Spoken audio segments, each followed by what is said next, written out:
afternoon, board members, Mr. Santos, Ms. Andon, Mr. Gonzalez, and district staff, and extended UIC family.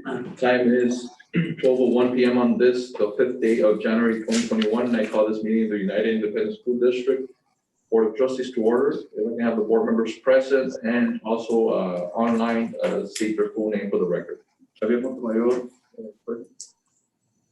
Francisco Castillo. Ricardo Molina Sr. Hola, Mr. Molina, ¿cómo está? Bien, gracias, Mr. Pascualito. Un gusto, señor. Alicia Olivaros. Juan Roberto Ramírez. And myself, Ramiro Vélez. Let the record show that the quorum of board members is present, that this meeting has been duly called, and that notice of this meeting has been posted in accordance with the Texas Open Meetings Act. Agenda item 3, Pledge of Allegiance and Texas Pledge. Pledge allegiance to the flag of the United States And to the republic for which it stands, one nation under God. liberty and justice for all. Honor the Texas flag, pledge allegiance to thee, Texas, one state under God, one indivisible.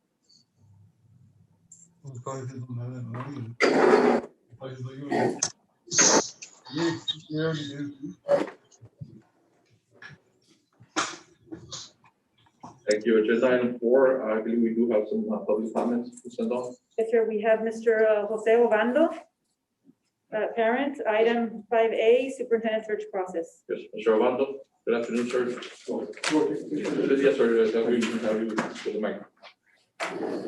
Good afternoon. My name is Jose Obando, and I'm going to be speaking about the superintendent search process.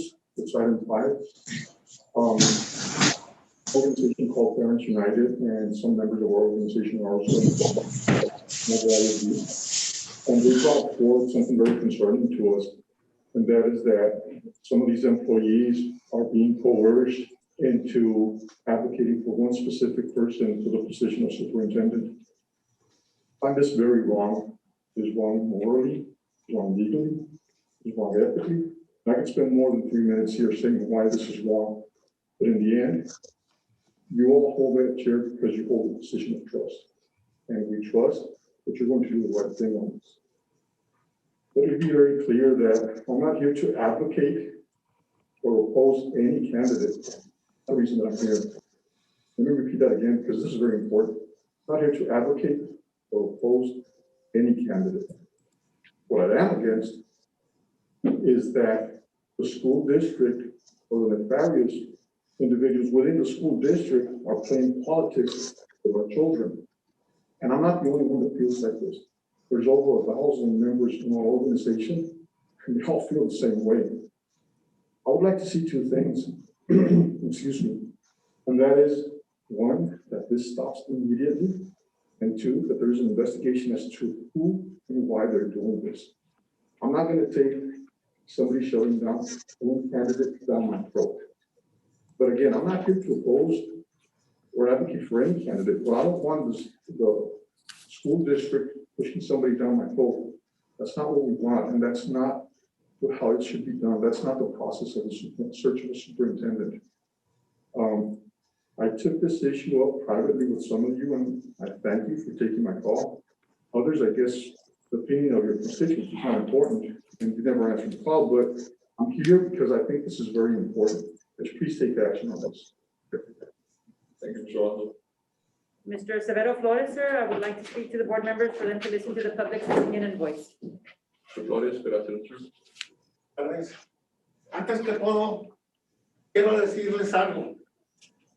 Que a mí me discriminaron ahorita. ¿Por qué? Porque yo fui el primero que firmé la hoja. Y pasan a este individuo primero que a mí. Eso no es justo. Sí, yo como presidente y fundador de mi asociación, Mechanic Worker Association, sí, merezco el respeto. Sí, pues se le está dando respeto, lo estamos escuchando. El respeto no me lo están dando después de que me hicieron pa' un lado. Pero como que era lo y yo, sí, pero si usted va a alguna tienda y estoy yo enfrente, sí, y me pasan primero a mí y luego a usted, no es justo. Can I clear that up, sir? Go ahead, Mr. El Rendon. señor Obando vino ayer, sir, a firmar. Pues ahorita agarró la forma.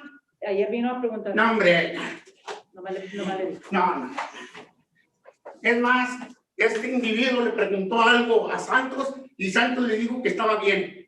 Hombre, si no soy un estúpido, no soy un tonto. Yo sé cuáles son mis derechos y los exijo.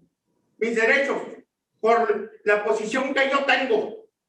Y te le está dando, tiene 2 minutos y va. Ya está bueno, hombre. Ya. Ándale, gracias. Ándale, gracias. Pase buenas tardes, señor Flores. No, hombre. Somebody else has this Rendon online? Yes, or- let me get it. Yes, ma'am.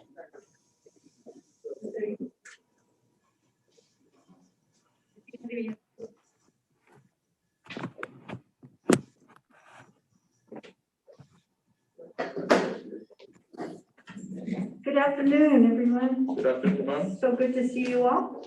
Very good. Tina Trevino, community member. I am simply here to compliment all of you on your decision to go forward with the TASB search. I think that, as we have mentioned before, or as I had mentioned before, that was a good option.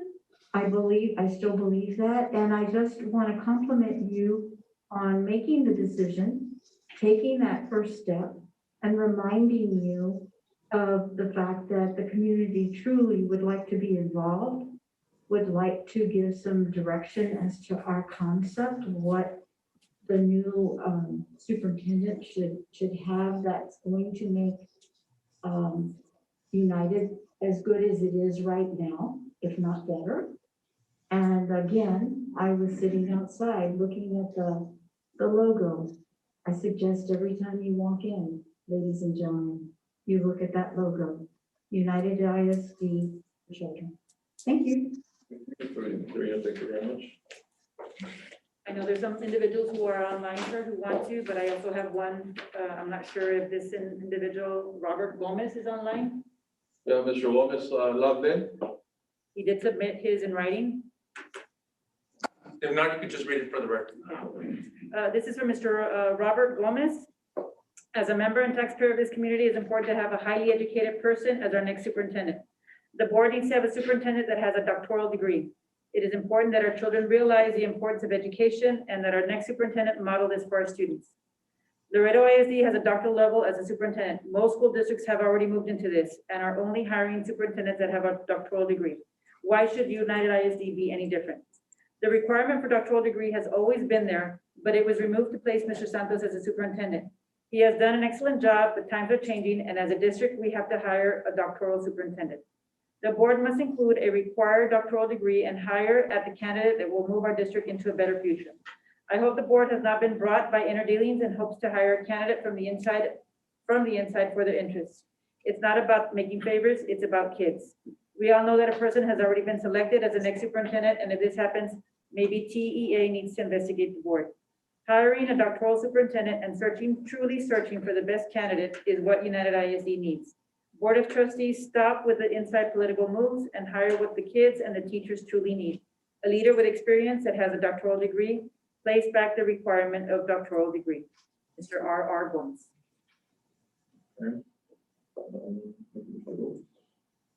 Do we have anybody else signed up? They did, it was Claudia Lanese Garcia, sir. She was online earlier. I'm not sure if she's still on there. This is Garcia, you logged in? I'm here. All right, go ahead, ma'am. Thank you and good afternoon, everyone. I just want to say that this is my second time attending a school board meeting and my first time actually making a comment. I am the daughter of educators. My father actually retired from Alexandra High School around 2004.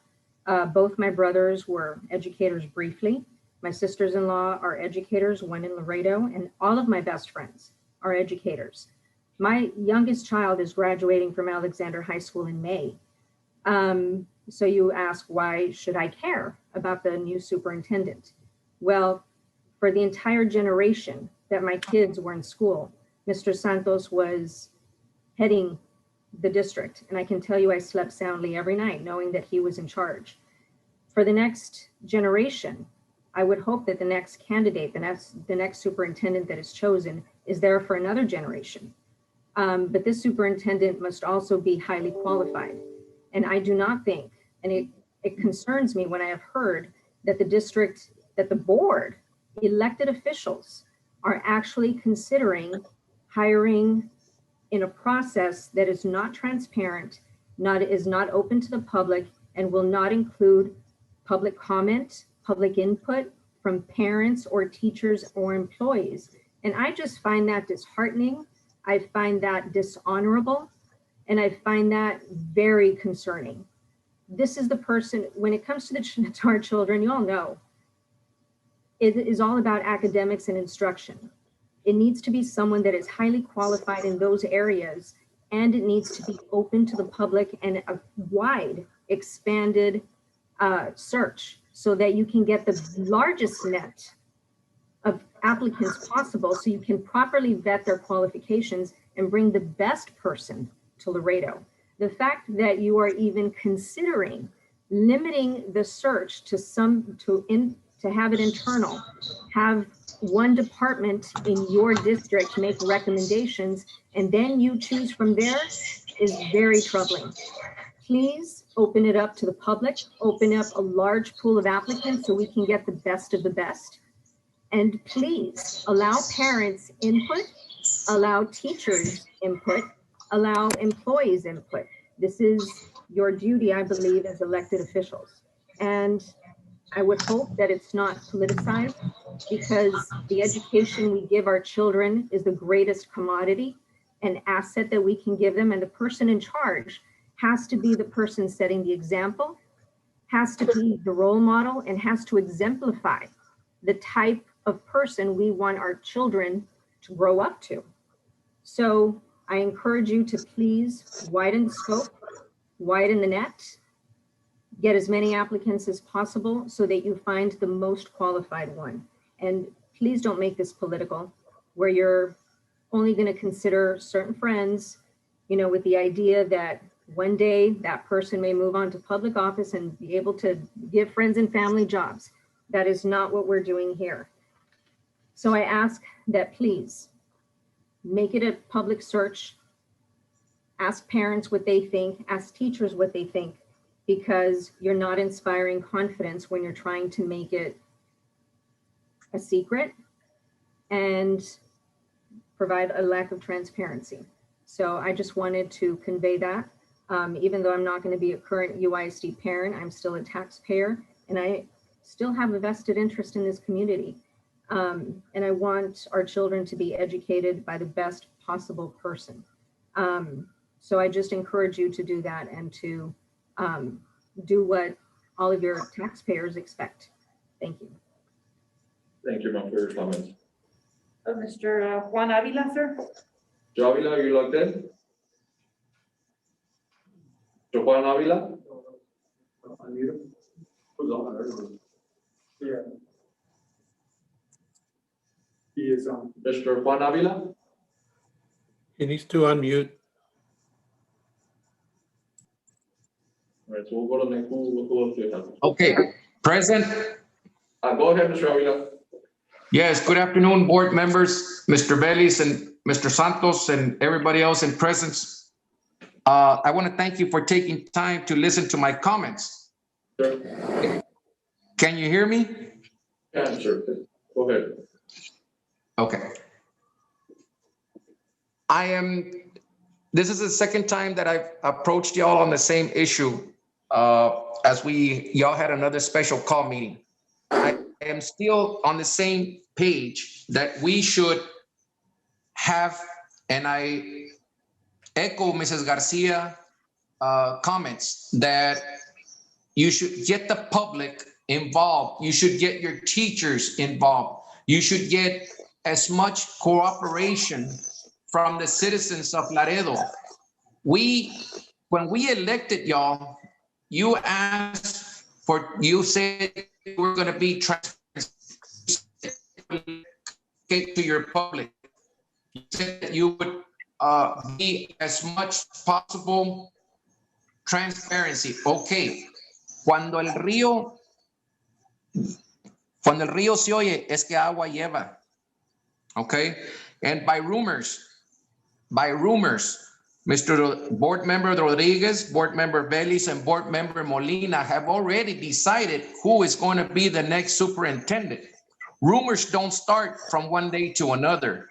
Rumors starts when people start talking about doing situations. And if your candidate, if you're choosing the candidate that's already been spoken about, then why go waste so much money on looking on the outside? What's wrong? If you want that candidate so much, the 3 board members that I just mentioned, why go spend taxpayers' money? Why go spend more money that the district does not have at the present time? With this pandemic, the district has really frozen everything. Everybody's on a slow motion because of this pandemic. So if we do believe in the employees that we have, then why don't we start in-house? Why do we have to go outside? Let's start in-house. If you don't like what you have in-house, then go ahead and go outside. But at least give the respect to the employees that are with you right now, that have a degree, that have the rights to be a superintendent, instead of going outside of the district. Because I will be honest with you, I myself, I have 3 former Alexander Bulldog graduates. I have 1 United Longhorn graduate, and I'm a proud sponsor for UISD. I will always say that UISD has the best educators. Yes.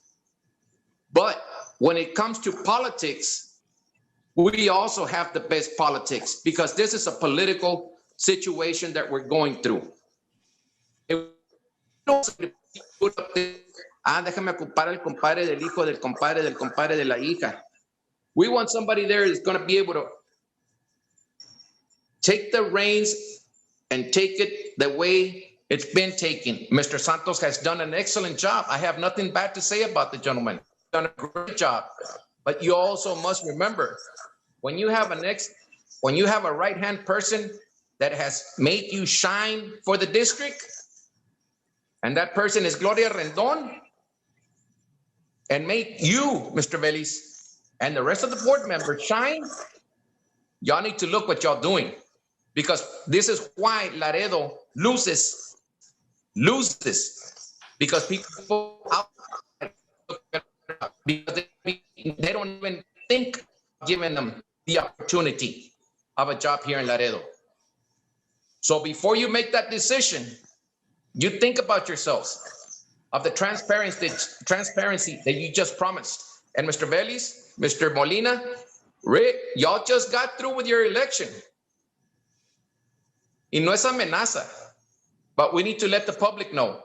Don't play politics with our children.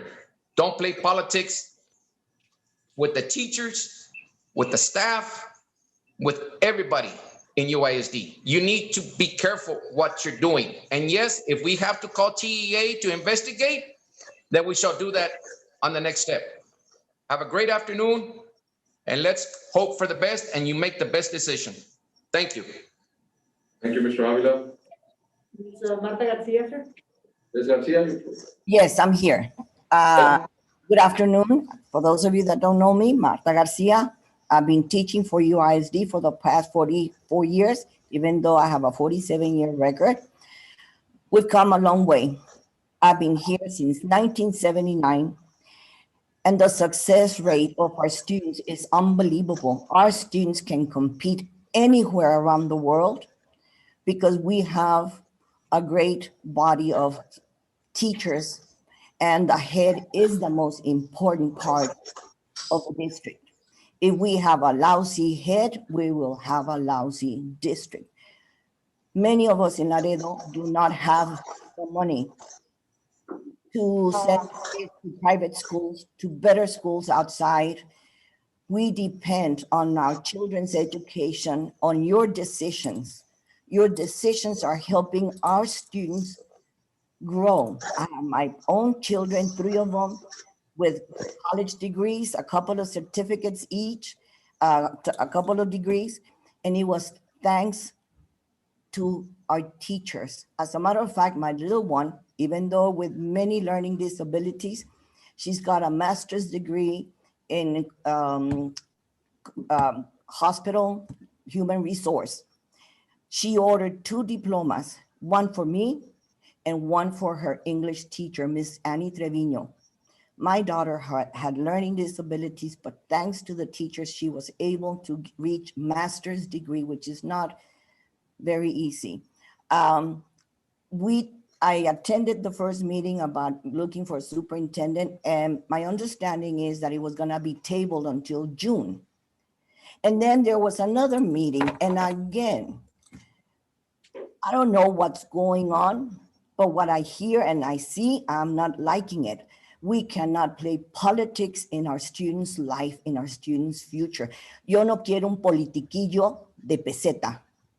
I want a leader that knows her job, knows what we need, and has walked the halls of the district, knows what we teachers. I am retiring this January 20th because things are getting extremely difficult for all teachers. I am speaking for every teacher in the district. If you do not have a good head as the leader, I can assure you, you're gonna start getting a lot of teachers very unhappy. I feel bad for them if they were to get us someone that is not qualified, that has stains, that have had problems. I just received something in a chat about parents, and I read a letter from a local attorney, and I'm heartbroken. You do not play politics in our children's future. If there's 3-4 board members that are doing this, shame on them. I don't know who they are. Shame on them. Our kids, our parents, our taxpayers need someone that can be a role model to our students. And if you do not like that person because she's a female, that is wrong. If she is not qualified because she's a female, I will be the first one to start a good petition because that lady has worked for many years in our district and know what we're going through. So I'd like to have you board members be wise, be clear, be honest, because you're gonna have very many unhappy grandparents, parents of a teacher, taxpayer, and a pain in the neck. Thank you so very much. Ms. Garcia, thank you very much for your comments. Thank you. Anybody else do we have signed up? I have Mr. George Alkilt, sir. I'm not sure if he's on the line. I've not seen him. Mr. Allgood, are you signed, are you logged in? I am, sir. Good afternoon. Go ahead. Yeah, honorable board, good to see you all again.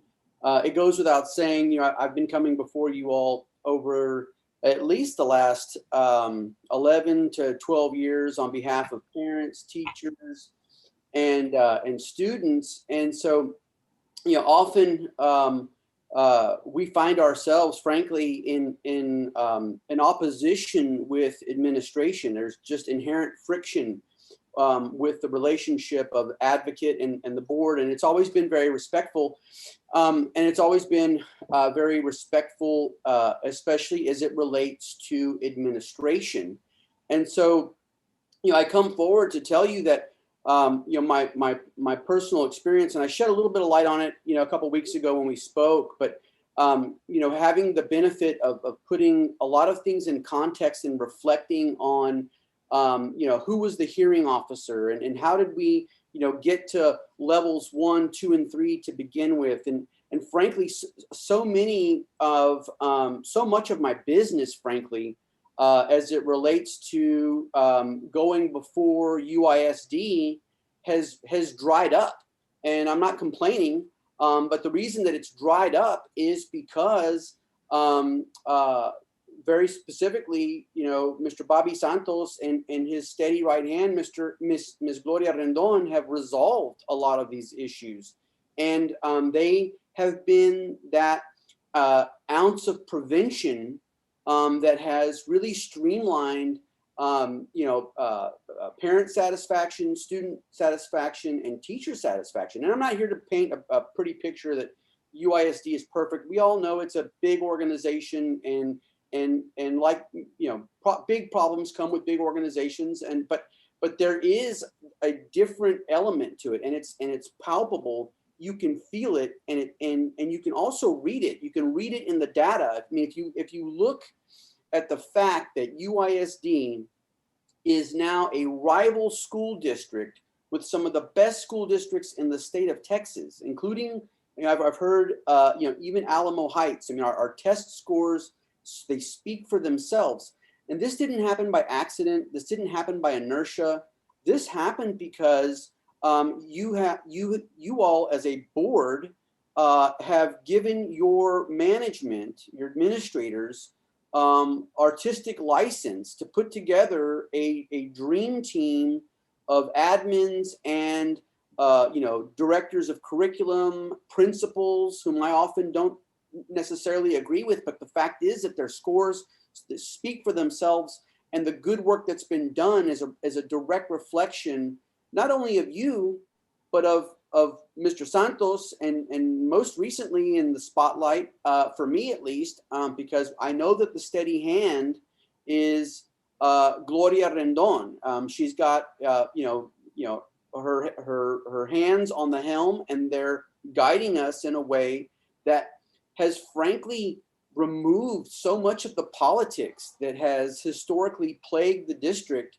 The reason y'all are performing so well is because you cut the nonsense out of it. And I can tell you, as a former city council member, going into the city of Laredo, so much of my job was just cleaning up the big political messes that were left behind by previous council members. And when I say big, like, previous council members left us an FBI investigation. They left us, Dannenbaum Engineering's big desmadre. And that was because city council members chose politics, patrones, instead of principle and people. And to y'all's credit, you've been able to really, tighten things up. And so, I can't imagine a scenario where this same UISD board, and I realize there's a few differences. We have a new addition, Mr. Castillo, and I'm glad to see you on board. But I can't imagine this UISD board with the addition of Mr. Castillo, who is frankly before the city council always advocating for data-driven policies and good management, and an incubator for good managers to come about. I can't imagine this board going and taking a coyote and putting it in charge of the hen house and somehow expecting another result, a good result. It doesn't work that way. I'm here to tell you, and you all know for yourselves, when you put a politician in charge of a bureaucracy, you get politics. You don't get an end product of a school district that is rivaling the best school districts in the state of Texas. And so, my counsel to you all is to not, we don't play politics, especially not with the education of our children, who frankly, when we're all older, the quality of the education that you all are able to provide to these next generations of students is going to dictate whether we get to grow old gracefully in a warm, sunny culture in Laredo, or whether we all have to pack up and go move somewhere else because it's just kind of turned into not the Laredo that we all know and love. And so, the weight on your shoulders is quite heavy. The decision is very simple. And so I tell you that, in all of these years of going against UISD, frankly, the most reasonable, graceful, and educated voice in the administrative building on Lindenwood Street was Gloria Rendon's.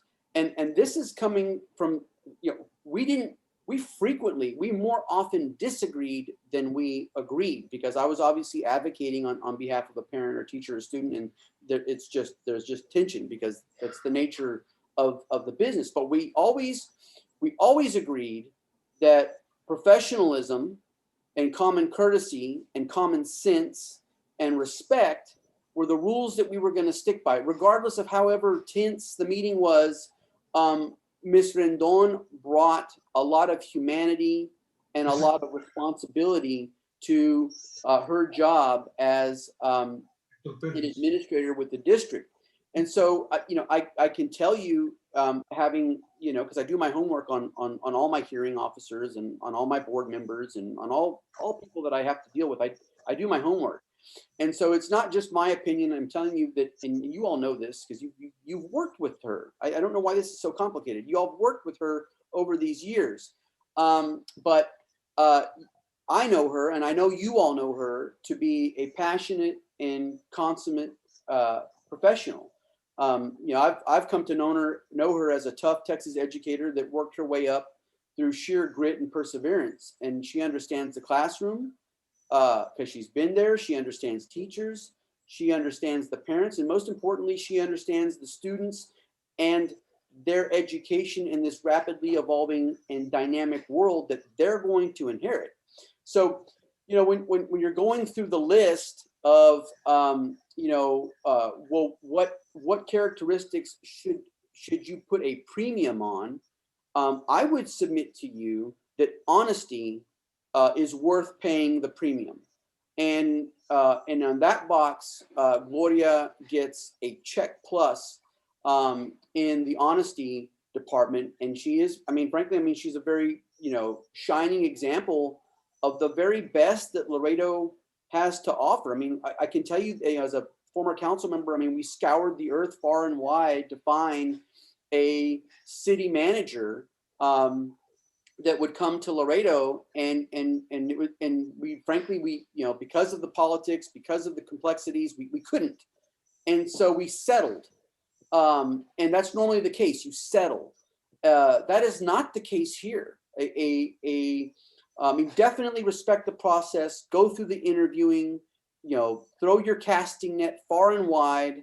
But if you end up back with Gloria Rendon, you're not settling for some distant second place. You are in fact selecting and putting a premium on an honest public servant. So those are my public comments. I implore you to carry out the task that you've been charged as elected officials. It is not a simple task. It's not one you can be careless about. So make it very clear and send a message that you're going to continue to build on the good work that they've already done.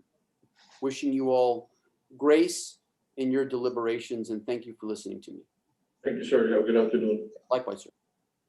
I don't have anyone, sir, unless Anybody else signed up for or logged in for comments that they wish to convey to us? All right, and we do this. I think I can make go ahead. I can't respond, but I'll make just a factual comment. Here's what I understand. I think this board all recognizes the importance of the decision of the superintendent. In December, we had a special call meeting. There were two agenda items. One was the appointment of an interim superintendent. The other one was the superintendent search process. The appointment of the superintendent at that meeting was tabled to June 2021, if needed. I think the board recognized that there was no vacancy, and so it was not a needed action at that meeting. At the second item, which was the superintendent search process, the board voted to hire CASB to help the board resolve issues involving transparency, to help the board with organization and to give the board guidance on the selection process of the superintendent. The board, I believe, felt that it was fair to all internal applicants and external applicants as well. The board also spoke about selection of committee members to help give the board a superintendent profile criteria, if you will, that would help the board with the selection. And at the same time, this committee would provide public comment and public input. That's what I recall happened. Council, you can correct me if I'm wrong, but factually that is what occurred in December. So it addresses a lot of the things that some of these public comments are alluding to. So, anyway. Thank you, Mr. Montemayor. Yeah, there seems to be some misinformation out there or lack of information, but as you mentioned, and you are correct, we are proceeding with a search firm. In this case, it's TASB, and they will definitely provide guidance to how we proceed with the process. And just to point out, it will be transparent. There will be input from our public and definitely from parents and from educators as well. Mr. Ramirez, you had some words? Yes, I just had a comment. I see Mr. Orlando Peña on the screen. I don't know if he had any comments. I don't, sir. I don't know if he had any comments. We would like to give a chance for him to say anything. Mr. Peña? Yes, sir. Hi. I just want to commend Laredo United for the successes in academics. You've been probably one of the strongest leaders in academics in my whole tenure in Region 1. I thank you guys for being such a tyrant for success. Good luck with your search. Thank you, Mr. Peña. Mr. Ramirez. Thank you, Mr. Peña. Yes, sir. I think if there's nobody else for public comments, we'll move on to agenda item 5, which is items for individual consideration. Item 5A, discussion and action in regards to TASB Executive Search Services Coordination of the Superintendent's search process and matters related thereto. Yes, Mr. Release, members of the board, real quick, I think they're gonna push, if you can bring up the PowerPoint presentation. Butch Felkner and Marion Strauss from TASB are gonna be giving a short presentation and allow the board to ask any questions of them. This is the TASB Executive Search Services, so I'd like for you to, Mr. Felkner and Mr. Strauss, introduce yourself formally to the board and go over their presentation. And then if any board member has a question for Mr. Felkner or Ms. Strauss, you can do so at that time. Thank you, board members, and we appreciate the opportunity to visiting with you today. With me is also Dr. Marion Strauss. She is the senior consultant for TASB Executive Search Services, as well as Mr. Rolando Pena, who you just heard. He will also be a part of our team. Our process today, we're just going to run through this and certainly open to any questions that you might have. So we'll move on with the first slide. What we have is the knowledge and experience. We've been doing this for well over 30 years. And so this is not the first time we've been doing anything. So we have conducted right around 800 superintendent searches for the state of Texas, for school districts in the state of Texas. And we completely understand about getting the right person. This is not something where you go out and try to find somebody and we're really not sure. The process is that we want to work with you to make those tough decisions, because at the end of the day, we want you to hire the right person, the most highly qualified person. And so that's the work that we work with you as a board in this whole process. We have proven experience. We have countless, as I said, over 800 school districts we've worked with. So the experience is strongly behind us. and what we've done over the years. Going to the next part of the process to explain what that is, if you move to the next slide, we have a 5-step process. Step 1, establish the timeline. 2, advertise and recruit. 3, interviews. 4, making the connection. And 5 is a transition. The next slide, what we talk about is the establishing the timeline. Now, establishing the timeline is a multitude of things. Number 1, we sit down with you as a board, and I think we've provided a timeline for you, kind of a draft timeline, if you will, of how the process starts. From start to finish, once the timeline is established, it takes around 120 calendar days to complete the entire process. And that is from the establishment of the timeline to you voting to hire the new superintendent. Inside that first step in the timeline is what we call our community profile sessions. This is where we meet with various groups throughout the district. I will give you the example of what we did with Brownsville ISD. Now, when I'm saying this was pre-COVID. So when we worked with Brownsville, but we crisscrossed the district and met with all different groups throughout the district and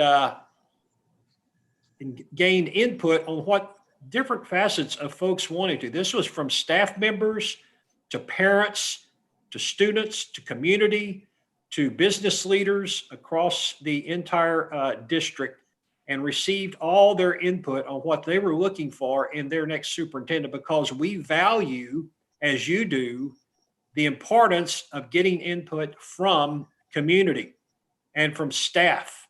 And we want to hear from all the folks.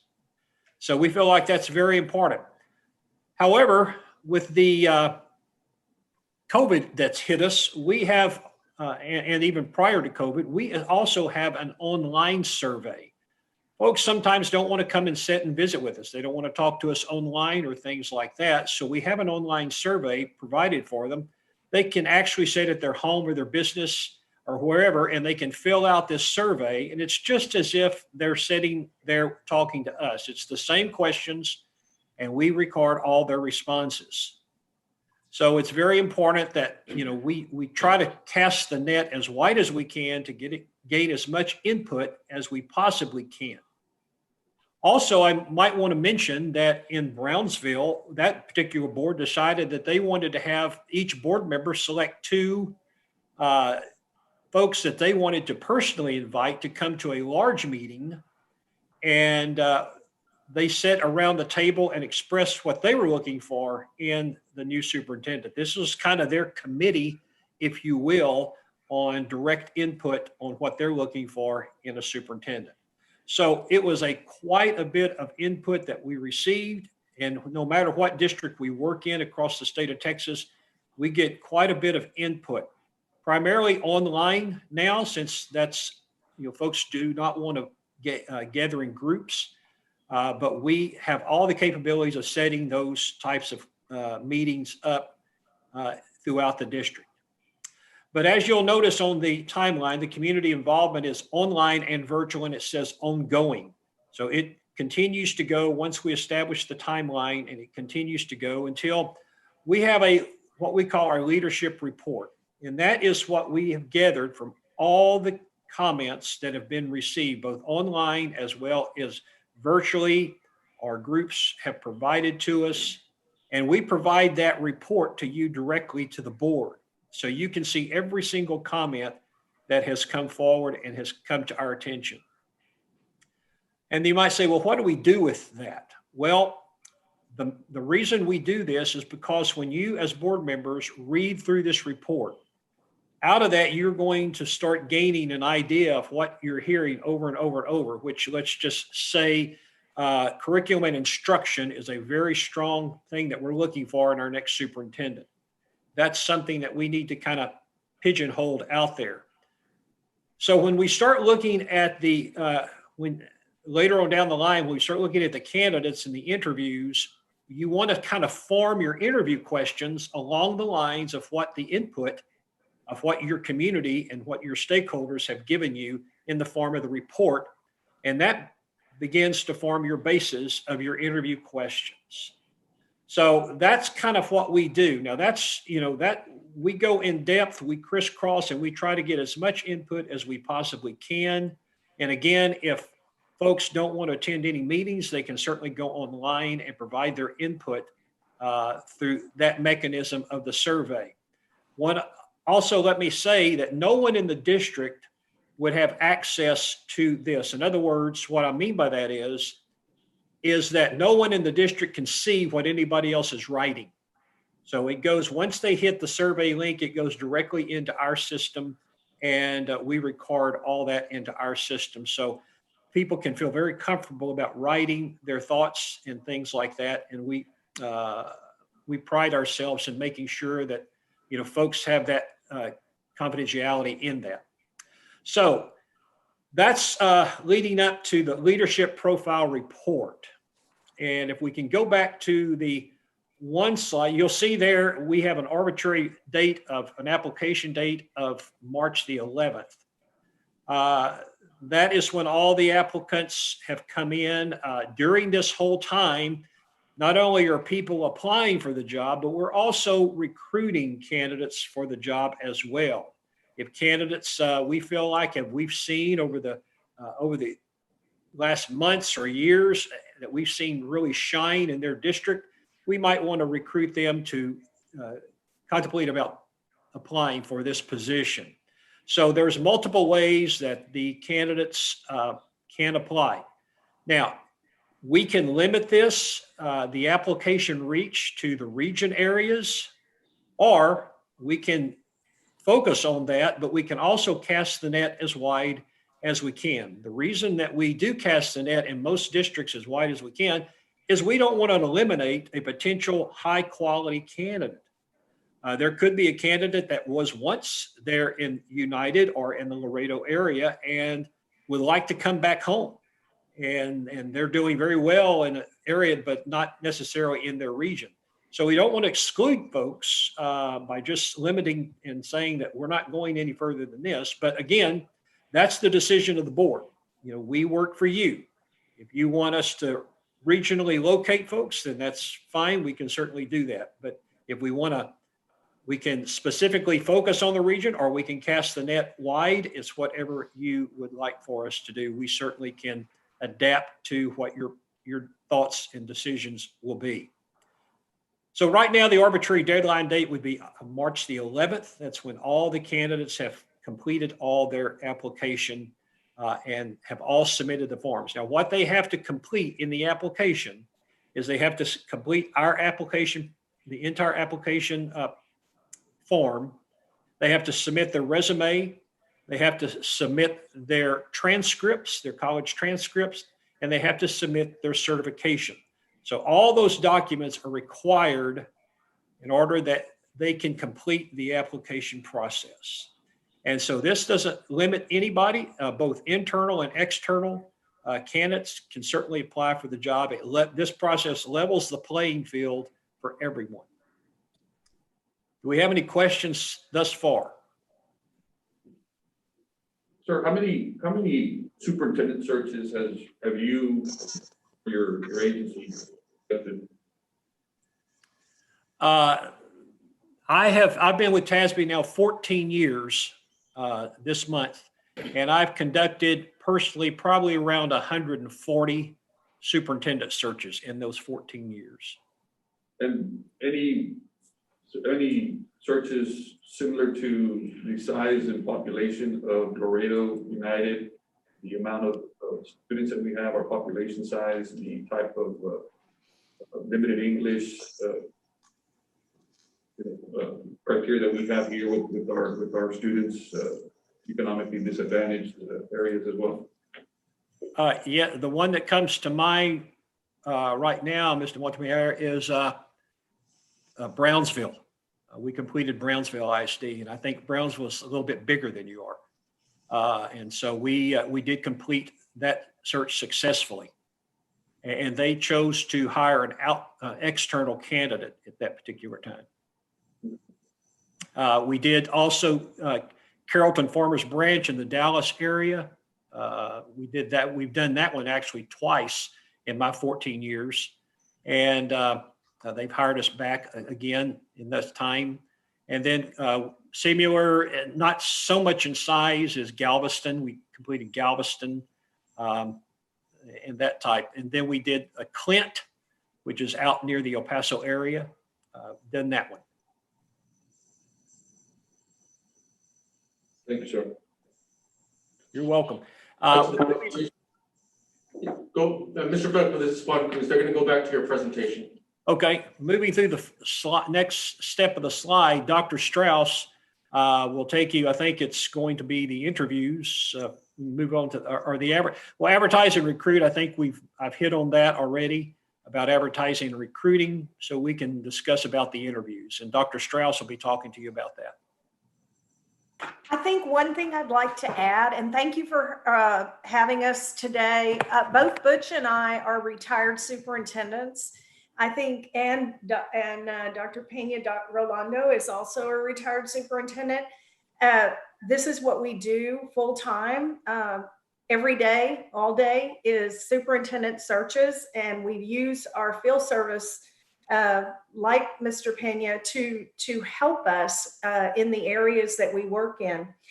I think one of the most important things that Butch mentioned that I want to reiterate is that all of the internal and external candidates are on an equal playing field. We very often place internal candidates, but they have gone through all the rigor of all the candidates and have risen to the top of the group. And I think that's extremely important. You want the very best person and you want the most highly qualified. And it can be either internal or external, but they're all going to be treated equitably with us. When it's time to select the interviews after the candidates that you're going to talk to after the deadline passes, which tentatively is set for March 11th, that can certainly change. And I'm sure this will change based on all of your schedules. So after the interviews, after the applications are closed, we will come in as a group, the three of us, and we will go through the applications that you have received. You'll receive them about a week before we come, so you'll have an adequate amount of time to look through and select who you believe are your top 10 or so candidates. And then Mr. Pena, Butch, and I will come in and we will go through a process with you to select those that you're going to interview. And it's a pretty extensive process. It's a long meeting. You get 3 hours of board credit for going through this process with us. So it's very structured, and we've done it over and over, and it works. We ask that all of the candidates remain confidential. Yes, we're going to gather community input, but in order to get the very best candidates, the candidates trust us that the search will be confidential. So that's our recommendation. Now, is there anything that says you have to do it that way? Absolutely not. But we have found in our experience that should you decide to open or make public the last 3 or so candidates, you'll probably lose some of the most qualified candidates because only one person is going to get your position. And it's going to be highly sought after, but only one can get the position. The others have to go back to their home district. So I think it's important that it remain confidential. We can include in your applications that you receive everyone that's applied, or you give us the parameters. If it's only those people that are in a certain area of the state, that's fine. We can do that. If it's only superintendent certified or not superintendent experienced, we can do that. We can do superintendent and deputy superintendents or assistant superintendents. That'll be up to you. But it is your decision, and we will work with you to make sure that we get it exactly how you want it. There's going to be questions about our questions. Once the interviewees are selected, we have a bank of questions that are approved by the TASB attorneys, and we will help you select those questions that will then refer back to the leadership report that you got from your community and constituency. So it's a very intense process. I know that you haven't had to go through this in a long time, and I congratulate you for that. But we're going to help you get through this and help walk you through this process so that at the end of the day, you have the very best candidate in place and ready to come and lead your district forward. So Butch, I'll turn it back over to you. One thing I might add, and board members, please understand one thing, we do not, and let me emphasize, we do not select your candidates for you. We feel like this is a board members and board's decision.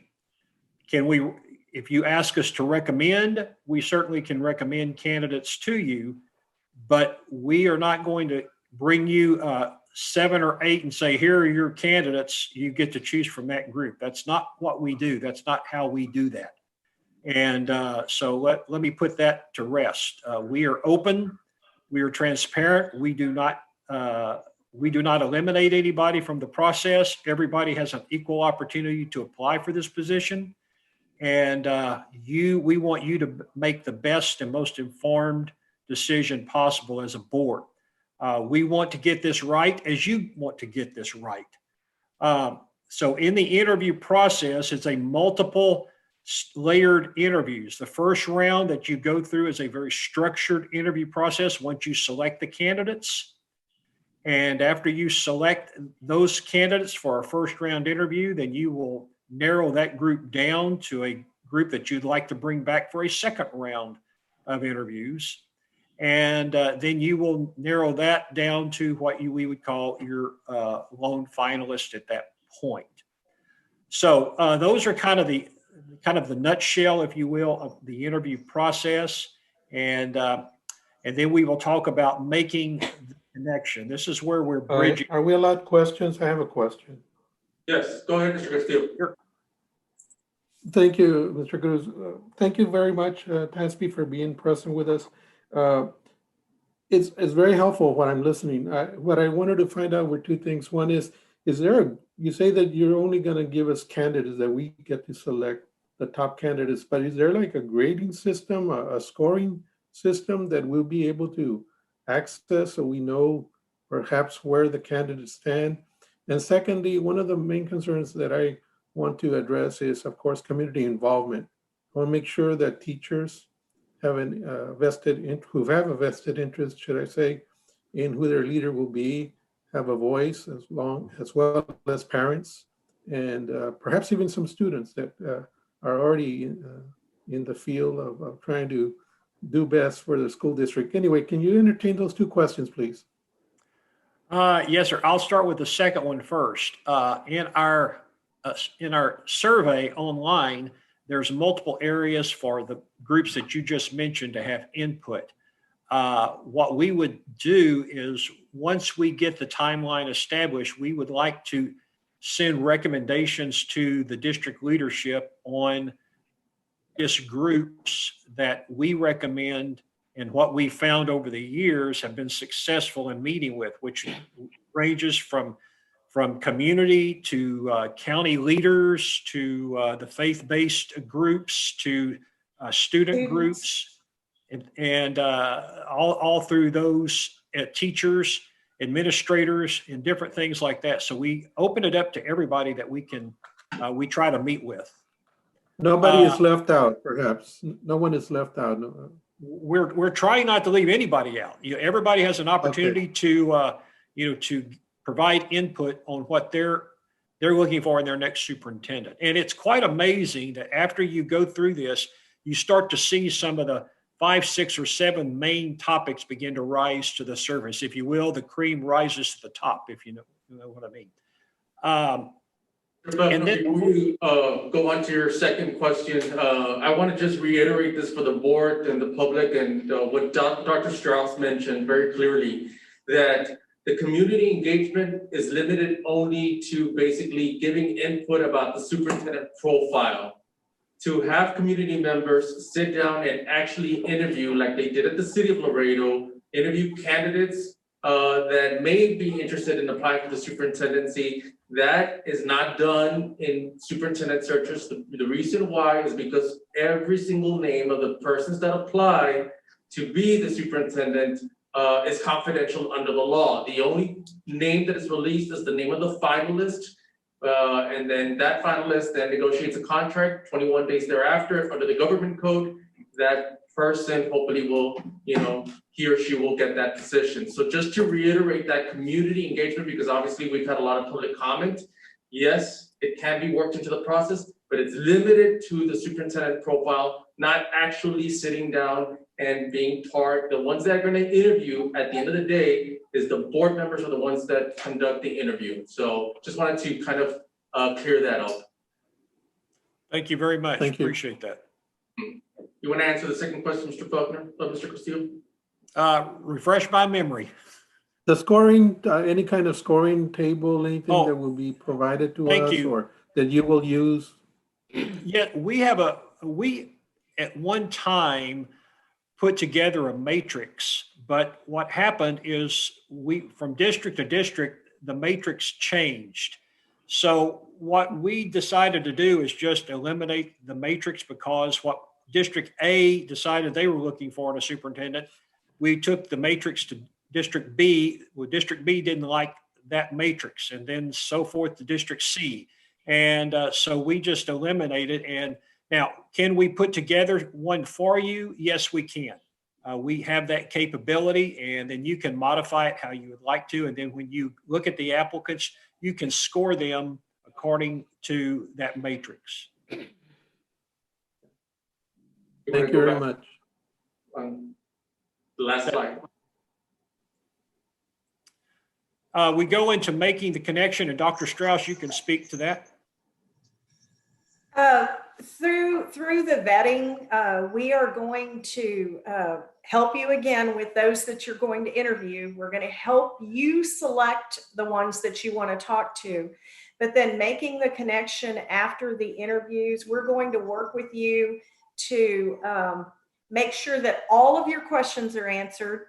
We work with Mr. Cruz to make sure that we get the contract points developed. You're going to be asking questions of the candidates about salary and benefits, but we're going to continue that with the process to develop those things so that there are no surprises during this whole process.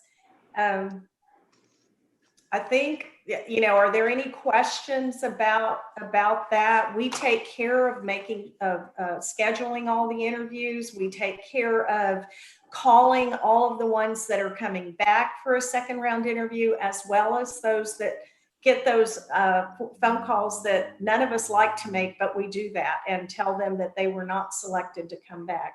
So are there any questions about that? Yes, sir. I think we're fine, Dr. Strauss. Okay.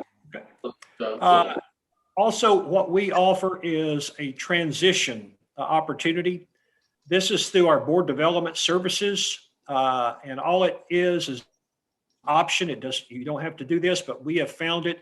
If you're familiar with Bernie ISD outside of San Antonio, they went through the transition process, and they liked it so much that they actually presented in a conference on our transition process and how effective it is, because what it does is within the first 90 days after the new superintendent has been hired, we encourage you to have our board development training folks come down and sit with you and going over the roles and responsibilities of the new superintendent, what the board's expectations are and what the new superintendent's expectations are, and kind of smooth out the process.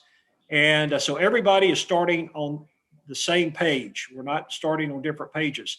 And so it's a very valuable tool. And the fee, there's a fee that's waived because you go with TASB. It's just travel and expense of the consultant traveling down to United and round trip.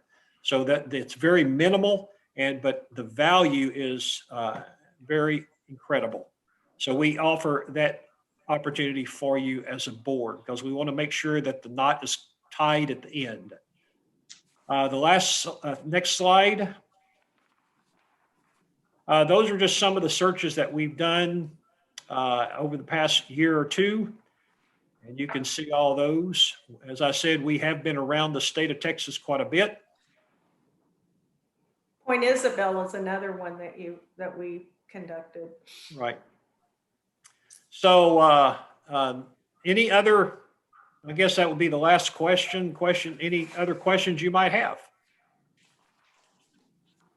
Mr. Feltner, just so that the board is aware that right now we are working on the job description. So moving forward, the job description has not been visited by the board for 16 years. So we're going to go ahead and prepare it and discuss it with the school board at the next meeting. Once they approve it, then we'll send it over to you so that you can publicize it in your publication materials and your applications online. That certainly works for us. All right. Any questions from anybody? No questions. This is good. Thank you for the information. Can the board just give it to them? This is gonna be a voting item? Yes, you could just make a motion if you like on. I'll make a motion. I'm curious as to, I'll make a motion that we move forward with the TASB Executive Search Services, the coordination of the superintendent search process as presented, including to have a committee appointed by each board member, three individuals appointed by each board member, which will include an educator, hopefully a parent and a community person. In addition to having our local unions represented as well, TSTA, TCTA, ATPE, to assist the board with coming up with the next superintendent profile. So move. Ramirez, so move. All right, we have a motion, a second. Can you repeat the motion, please? Can you repeat the motion? Yes, sir.